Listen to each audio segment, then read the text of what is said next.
This entitled customer thinks she can just walk into this shop and buy whatever she likes, even if someone else has already purchased the item. When the retail worker tries to explain to her that she can't do that, she activates full Karen mode. Happy birthday, today's your birthday, and on with the revamped show. So for some background information, I'm a manager at a craft store, and this is an interaction I had with a customer 2 days ago that intensely frustrated me. C is customer and M is me. Excuse me, miss, could you show me where the brushes are? Of course. I then guide her to the brushes. Oh, thank you. She said this in a weird, overly nice way though, which threw me off a bit. Oh, can you show me where the spray paint is? Yeah, of course, it's just right over there along the wall, gesturing towards the wall, as it appeared she was still looking at the aforementioned brushes, and the spray paint was visible from the aisle we were standing in. Yeah, I know, but can you show them to me? Okay. Walks the 5 feet over to the wall with her. Customer was standing there staring at the spray paint. She then sighs very loudly. I was quiet for a moment. So do you need help finding anything else today? You know I bought this spray paint from your store like last week. Oh, yeah? How did you like it? I used it to spray paint a $400 vase of mine and it ruined it. I'll have you know. Oh, well, I'm very sorry that happened. Do you know what went wrong? The spray paint messed it up. The spray paint I bought from your store. I'm very sorry to hear about your vase. This is why when I do my projects, I usually test the product on a replaceable surface first, just to make sure that everything is working correctly and it's the color I want. $400 just thrown away. What a waste.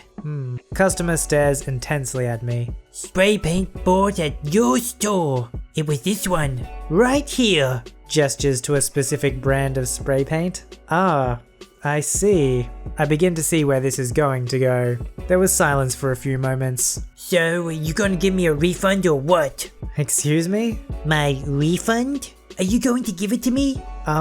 Well, do you have the spray paint with you? Or a receipt? Well, can't you just use this one off of the shelf? Like you already know what happened to it. You know it's this one. I need the physical product in the store in resellable condition with a receipt to do a return. Also, from what it sounds like, you've already used the product. Fine. Just give me the refund for the vase then. Did you buy the vase from one of our stores? No. Then I can't return it if it wasn't our item. But your product ruined it and I had to throw it away. You're paying for the damage that you caused to my property. I'm sorry, ma'am, but I am unable to do that, as we interrupted me mid-sentence. This is freaking ridiculous. Is this really what you people consider customer service? I'm sorry if you're unsatisfied. If you'd like to make a complaint, you can call our customer service line at... You're a bee, you know that? This is so unreasonable. You and your company are legally obligated to reimburse my money.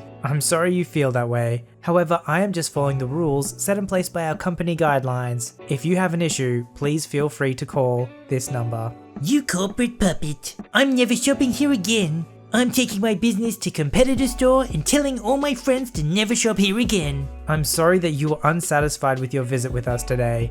As you know, you may call our customer service team with any complaints. However, in the meantime, is there anything else I can help you find today? No, actually. She then proceeds to drop all her items on the floor and swipe a row of spray paint onto the ground. She then marches to the front and leaves. I then went to the back and screamed internally with my face against a wall. Sometimes I wish I could just respond and tell them they are a bee and to get out of the store. Literally the only thing keeping me from exploding is trying to annoy them into leaving by being a customer service robot. Kill them with customer service, you know. If you had a $400 vase, what on earth are you doing taking spray paint to modify it? If it's $400, I'm guessing it's because it was customly designed. So of course if you took some cheap spray paint and started spraying it all over, it's going to ruin a $400 vase because those two things weren't supposed to go together. People like this always externalize their problems. It wasn't her who messed up the vase, it was the spray paint. And why on earth would a store, without any proof of you even purchasing the spray paint in the first place, refund not only the spray paint, but the vase as well? It's basically like you've come in there and just demanded $400. I sell art prints. In this story, I was at a convention. In my booth, I hang up 3 to 5 of each print, packaged in clear plastic, and have a few prints and frames for display. The rest of my stock I keep unpackaged under my table. The girl in this story is like 19 or 20, nerdy looking, tall and lanky, with dark hair and thick rimmed glasses. She talks like she's shy and nervous, but her actions say otherwise. So this girl comes up to me with a print in her hand and points to a spot and says, "This is damaged." Okay, fine. That happens sometimes when they're out. I look to where she points and see nothing. I say, "I don't see anything," but she assures me there's a speck. I figure maybe my eyesight sucks, so I thank her, grab the print and put it under the table to examine more carefully later and possibly fix. She pauses for a second, like waiting for me to say something else, and then turns around and goes back to where the others are hung up. She grabs the two remaining and stares closely at each print. She puts her face like half an inch from each print and her breath fogs up the package. She brings them up to me and says these are damaged too. I again see nothing. I take them out of the plastic to show her. Maybe she's seeing something on the plastic? Nope, she still sees specks, allegedly in different places on each print. I try to explain to her that she might be looking at brushstrokes, but no, she assures me they're all damaged. At the time, I thought she was just picky. In hindsight, I'm pretty sure she was trying to get a discount for a damaged product. When she started this game, she probably didn't realize I don't put up all my product, and I have hundreds of prints in my stock. You'd think me pulling up a heavy box full of prints would make her reevaluate her plan. But no, she was determined as. This chick made me individually go through my entire freaking stock, like 70 prints. Examining each print like some freaking art detective, each time nervously laughing and saying, "Sorry, I'm sorry." Each one had something wrong with it, something only she could see. A corner is bent. You won't see it in the frame. No, it's scratched. I'm pretty sure that's a brush stroke, and part of the picture. Feel it. You can't feel a scratch. No, there's a mark on it. It's coated. You can just wipe it off. No, there's a fingerprint on it. That's because I just touched it. It wipes off. No, there's a speck. That's part of the picture. No. I wanted to so badly tell her to get the freak out of my booth. After 40 minutes of this, we get to the last print. And of course, she says there's something wrong with it, then looks at me expecting me to come up with some solution to her imaginary problem. To offer her a discount because somehow all my products are damaged and nobody but her has ever noticed. I just say, "Oh well," and started putting the prints away. She paid full price for the third print I showed her. I did not offer her a business card or ask if she'd like the artist to sign it. Of course, people like this are always going to try and get a discount. You'd think with how much time they must waste trying to do it, does it end up ever being actually worth it? If they actually spent all that time trying to get a discount doing something, I don't know, actually productive, then maybe they would earn some extra cash, which would be like as if she's getting a discount all the time. There are lots of ways you can get discounts on products. Lying to an artist's face that there's something wrong with their work to get a discount? That's just insulting to them. You know, I'm not even mad at this customer. I'm just concerned for their mental state. Today was a public holiday in Australia, and unfortunately, I was rostered on despite not volunteering. I didn't mind because of the pay rates, but at the same time, I knew today was going to be a nightmare. I was right. 10 minutes into my shift, I had a pair of men come up to me, asking to purchase one of our 65-inch TVs. These men didn't expect to buy a TV today, and were not prepared to see that we had a really good deal, so they were discussing options on how they could take it home, since their car wasn't big enough to fit a large TV inside. Since I wouldn't be able to do a home delivery until early next week, I happily agreed to let them pay for it, but keep it behind the counter with me, while they went to borrow their friend's car, which was big enough to fit the TV into. I do this occasionally, as there is no real harm with it. Customers know that anything behind the counter is not to be touched, and is store business. Well, usually this is the case. Instead, here Karen comes in. Typical older woman with the mission of ruining everyone's happiness. 20 minutes after these guys left, I come back to my counter. I ducked out the back really quickly to speak to my manager about something, to see Karen pulling on the 65-inch TV by herself as a young teenage girl looks on behind her. "Excuse me ma'am, but you can't touch that." I called out to her immediately. "Would you also mind stepping out of here please? This area is for staff only." "Oh sorry, it's just that there were no more of the 65-inch TVs on the shelf and I wanted one."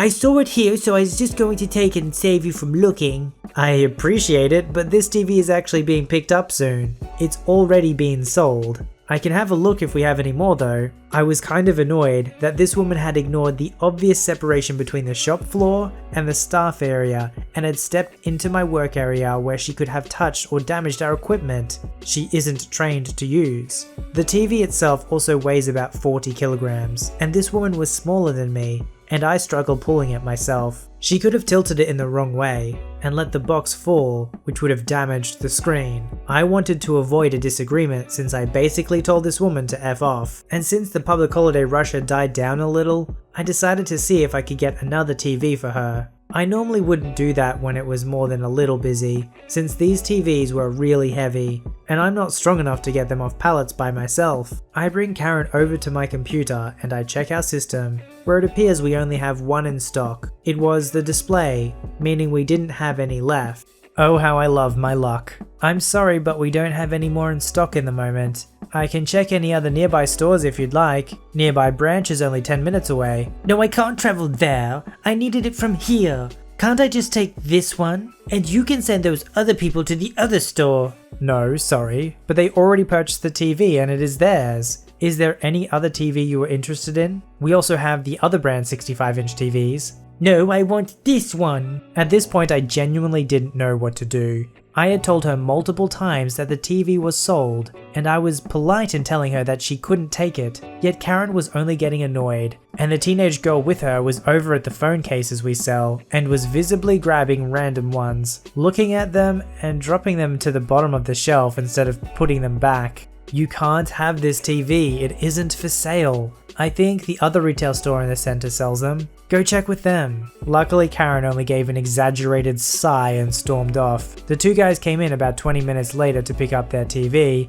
and they thanked me for being a lifesaver for allowing them to do that. I guess in public holidays you win some and you lose some. I hope Karen didn't get her TV. Now when you have to deal with a Karen, and the worst response you get is an exaggerated sigh, be very thankful for you have just dodged a bullet. Most Karens won't let you out of there without at least an emotional or physical scar. It seems like it was just an off day for this Karen, thankfully for the retail worker. How can you not understand the importance of something's already been sold and it's being kept here behind the counter? Like if you're the two dudes and you bought the TV and they're like, yeah, keep it here, it'll be sweet. Like you've already paid your money. You go to get a car to be able to fit it. You come back, you've driven all that way. And they're like, yeah, we sold your TV that you've already bought to Karen. So you're gonna have to go to this other store to pick that one up instead. This is literally what Karen wanted to have happen. And you know, if she was on the receiving end of that, she would make life a living nightmare for you. So this happened several years ago. I spent 8+ years working in a craft store, and I have a ton of crazy stories. Crafters are savage. This story took place in early September. I was a customer experience manager. It was about mid-afternoon, and I was training a new cashier in preparation for the holiday season. This woman comes in, mid-40s, brown hair, face positively red with anger. She had 2 large garbage bags and storms over to the till. I instantly know this is going to be bad and tell my new cashier just to watch, and I will deal with this. Now, one thing to know is that I am the bomb at customer service. My co-workers joked that I ate icing for breakfast to make me so cheerful, so this sourpuss wasn't going to faze me. Before I can even greet her, she starts yelling. You sold me defective aprons, and I want a refund now. Me looking at the 2 bags on the ground full of aprons, all clearly coming apart at the seams and tattered to heck. Oh, I'm very sorry to hear that. Do you have your receipt with you? She then proceeds to slam down 2 receipts onto the counter. One is our obnoxiously long receipt with easily 100 aprons on it. The other is a place I didn't recognize. Oh, this isn't one of our receipts. I don't need that. Customer reaching in the bag to yank out an apron and pointing to the embroidered crew across the front. That's the cost you owe me for the embroidery. I stared for a moment as she began to say she wanted her money back, free new aprons, the cost of the embroidery refunded, and for us to cover the cost of the new embroidery. Oh boy, this was going to be fun. I'm sorry, but we actually can't refund the embroidery. The best we can do is either do an exchange for new aprons or... She cuts me off screaming. I don't remember all of it, but it was something along the lines of that it was a big school program and it isn't in the budget, and that she is going to sue us. I just took a breath. Okay ma'am, how about we deal with the aprons first? Can you tell me what happened to them when they all fell apart? Now I was figuring we would do an exchange, either give her an additional store credit, or maybe sew on lettering to help ease her anger. After all, good customer service is something I pride myself in. And if they were defective, it was our fault. We had just finished the first set of cooking classes and I threw the aprons in the washing machine and they came out like this. Me suddenly knowing exactly what happened. I see. Hey coworker, can you run and grab me the item off the shelf please? The woman continued raving while I took out an apron and looked at the tag. My coworker came cackling and I flipped over the packaging. Aha, me pointing to both the label on her aprons and the packaging for the sets of aprons. Ma'am, these are hand wash only. I know, but I have over 100 aprons. I don't have time for that.